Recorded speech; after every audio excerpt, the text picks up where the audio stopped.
You wake up, and the first thing you do before your feet touch the floor is check.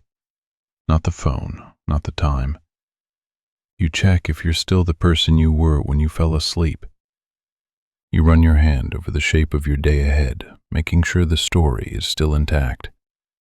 The one where you know what you're doing, where you have it together, where the mistakes of yesterday don't define today. You check the perimeter. You make sure you're still you. And you do this so fast, so automatically, that you don't even notice you're doing it. This checking, this constant inventory of selfhood, it hums beneath everything.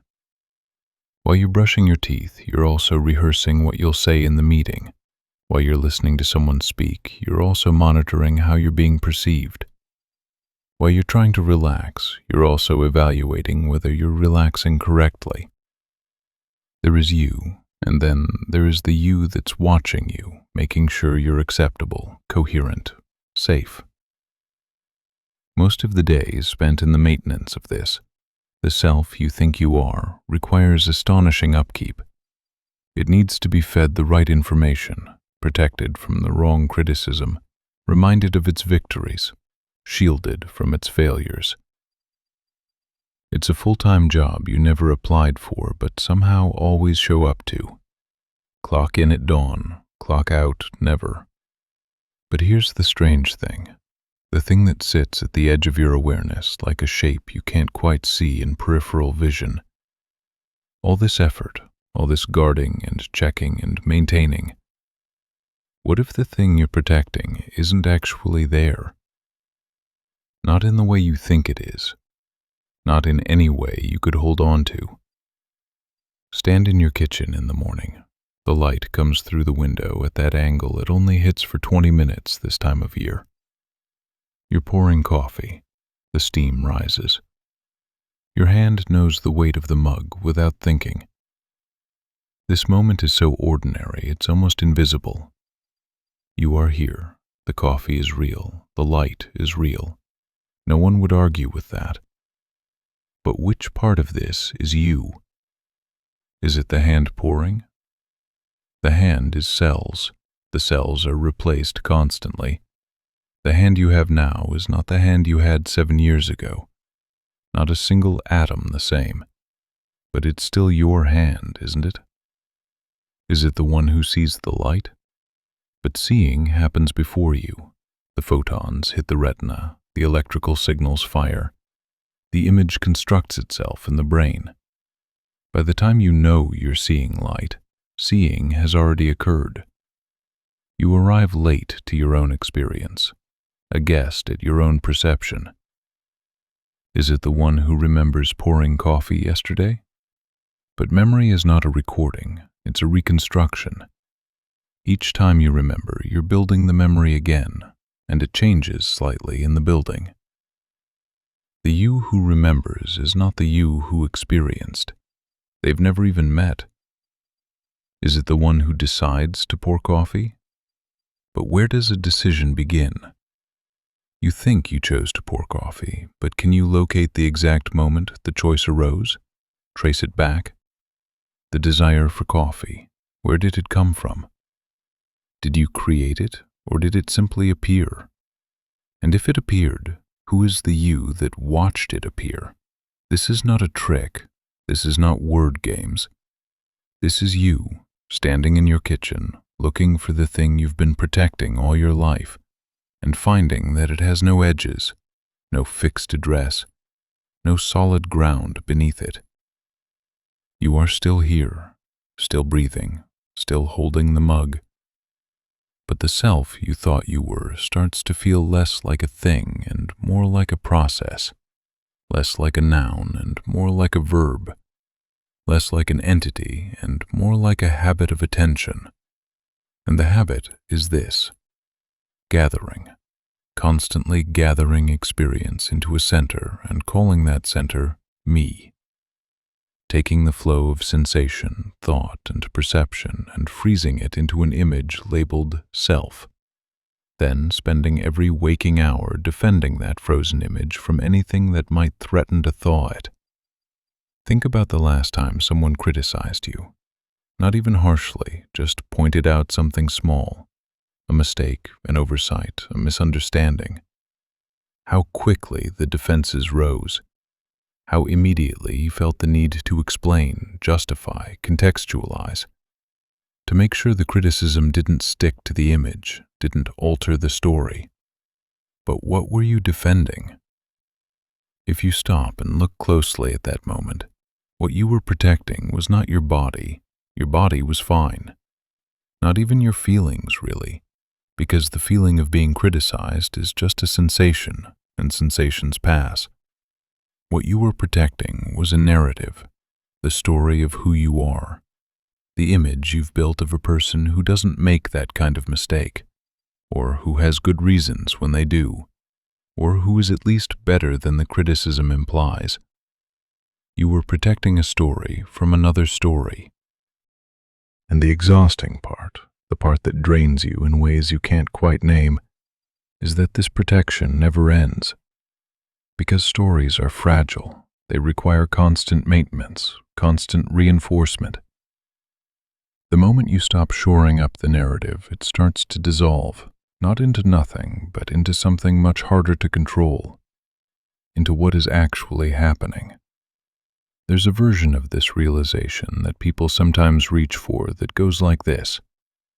The self is an illusion, so nothing matters, so why try, so let it all fall apart. That version is not what this is. That version is just another story, a new costume for the same fear. Because here's what's true. You are still here. You are still reading these words. Your life is still your life. The choices still matter. The people you love are still real. The pain is still painful. The joy is still joyful. Nothing about the groundlessness of self makes the ground you walk on any less solid. What dissolves is not you. It's the exhausting, relentless need to defend a particular story about you. Watch what happens when you let someone be right about you. Not in a doormat way, not in a self-flagellating way, but just in a simple, quiet way. They say you were short with them. And instead of the 10,000 micro-adjustments to preserve your image as a patient person, you just say, "Yeah, I was."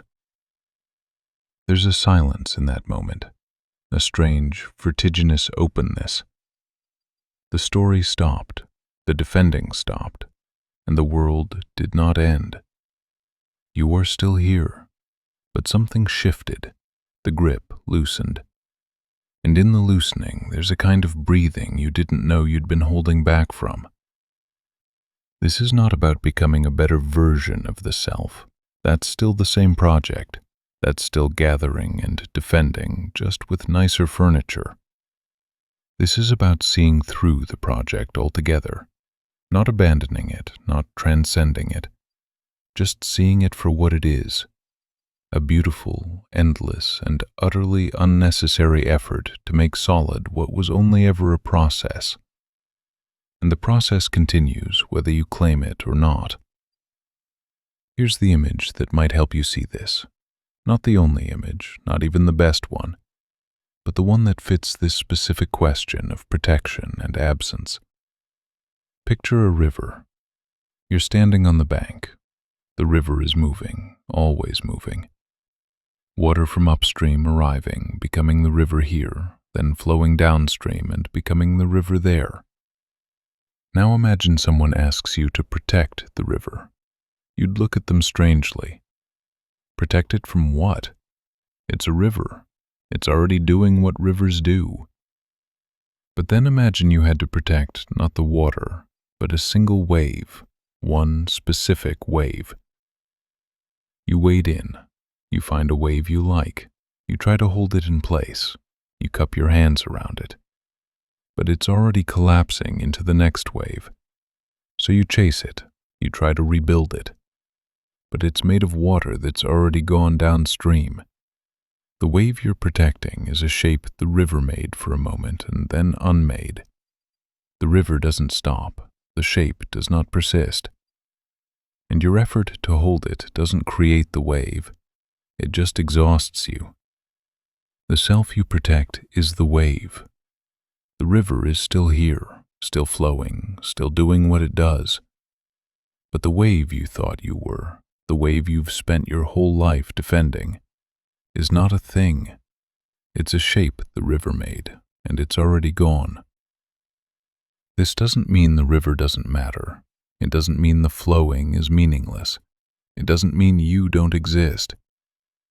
It means the thing you thought you had to protect was never solid enough to need protection.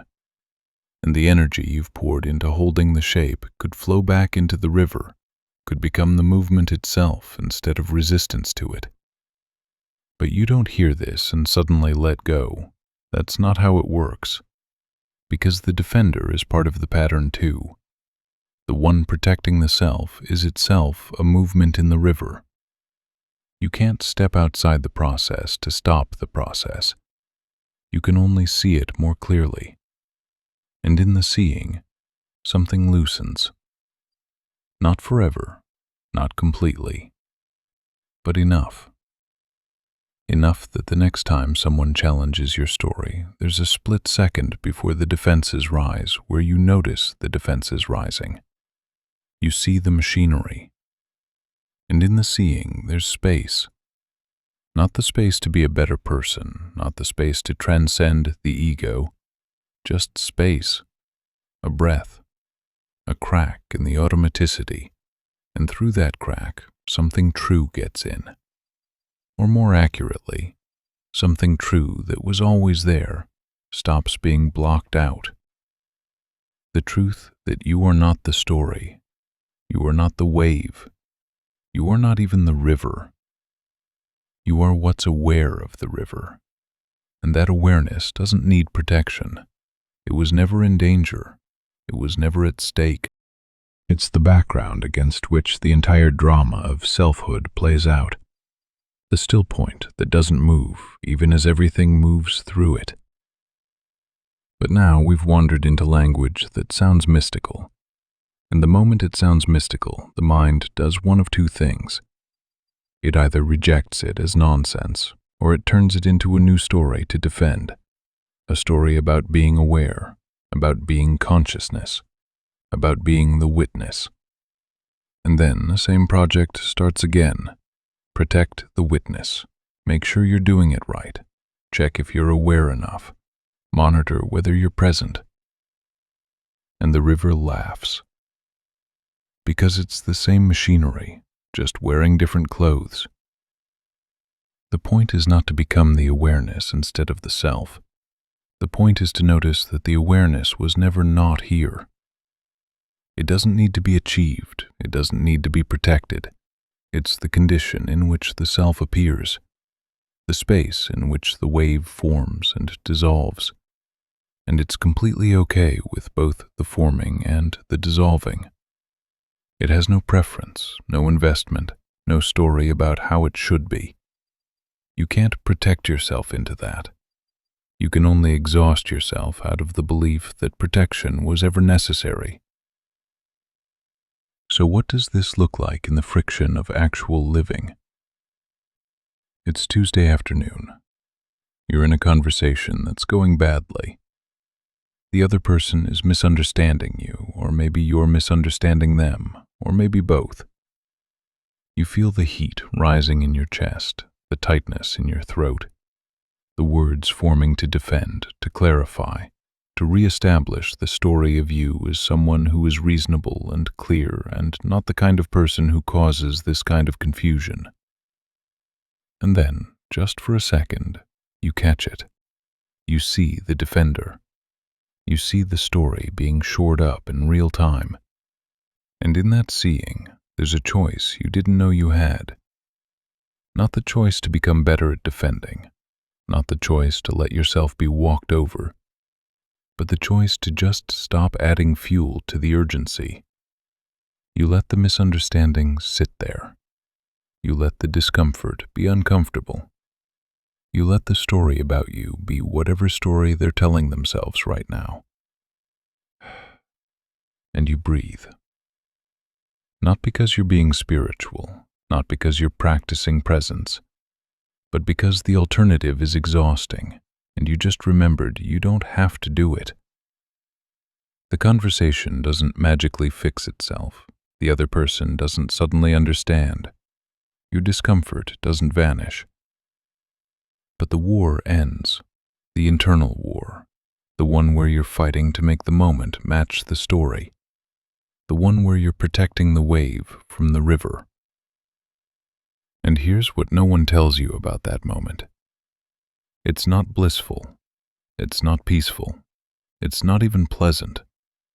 It's just real. Uncomfortable and real. Uncertain and real. Groundless and real. But it's yours. Or more accurately, it's no one's. It's just what's happening, without the second layer of resistance, without the defense, without the desperate clinging to a version of events where you remain intact. And somehow, in the allowance, there's more room for the other person, more room for their confusion, more room for the possibility that you're both just two rivers pretending to be waves, exhausting yourselves trying to hold still. This is not about fixing relationships. This is not a strategy for better communication. This is what becomes possible when the primary project of defending the self loosens its grip. Not every time, not permanently, but sometimes, in moments. And the moments accumulate into a different way of standing in your own life, a way that's less braced, less fortified, less at war with the fact that nothing, including you, is standing still. Now widen the frame. Pull back. Not from your life, but into the context your life is happening in. Because the project of defending the self is not just a personal neurosis. It's not even just a psychological pattern. It's a kind of cultural water we're all swimming in, so pervasive we don't even notice we're wet. We're taught from the earliest age that you are a thing, a discrete, bounded entity. Your body is a container. Your thoughts belong to you. Your feelings are yours. Your experiences are yours. The entire grammar of selfhood is possessive. My life, my choices, my future, my past. And with that grammar comes a logic. If it's mine, I must protect it. If I'm a thing, I must maintain the thing. If I have an identity, I must defend the identity from anything that would damage, diminish, or dissolve it. This seems so obvious it barely registers as a belief. Of course you're a self. Of course the self needs protecting. What else would you be? What else would you do? But stand in a crowd, a concert, a train station, a protest, a market. Stand in the middle of thousands of people, all moving, all separate, all contained in their own skin. And then let your attention shift. Stop focusing on the boundaries and focus on the movement, the flow, the way one person's motion affects the next, the way a laugh ripples, the way tension spreads, the way the crowd is not a collection of individuals but a single breathing organism expressing itself through many bodies. You are still you, still separate, still the one seeing through these eyes. But the boundaries soften. The story about where you end and the world begins gets fuzzy at the edges. And for just a moment, the question arises, what if the separation was the story? What if the self you're protecting is just the most intimate version of the lie that you are separate from everything? This is not to say you are one with everything in some vague, feel-good sense. This is to say the line between self and other is not nearly as solid as the feeling of self suggests. The air you breathe in was just in someone else's lungs. The food you ate was sunlight, soil, rain, labor, transport, 100 hands and systems you'll never meet. The words you think are a language you didn't invent. The personality you defend is made of gestures you learned, values you absorbed, reactions you inherited. You are a collaboration pretending to be a solo act. And the pretending is not wrong. It's how the human experience works. The sense of self is not a mistake. It's not a bug in the code. It's a feature. It allows you to navigate the world, to make choices, to take responsibility, to love and be loved.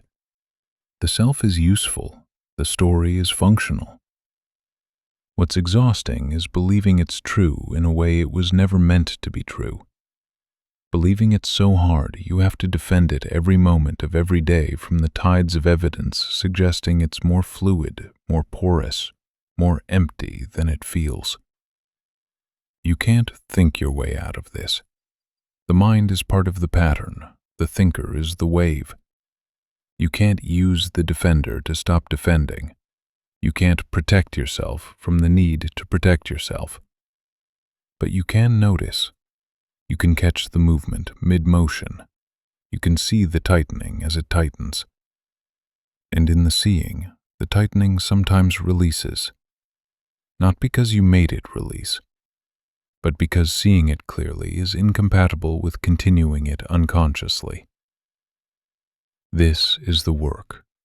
Not the work of self-improvement, not the work of becoming someone better, but the work of seeing clearly what's already happening, of watching the machinery run, of noticing the wave form and dissolve,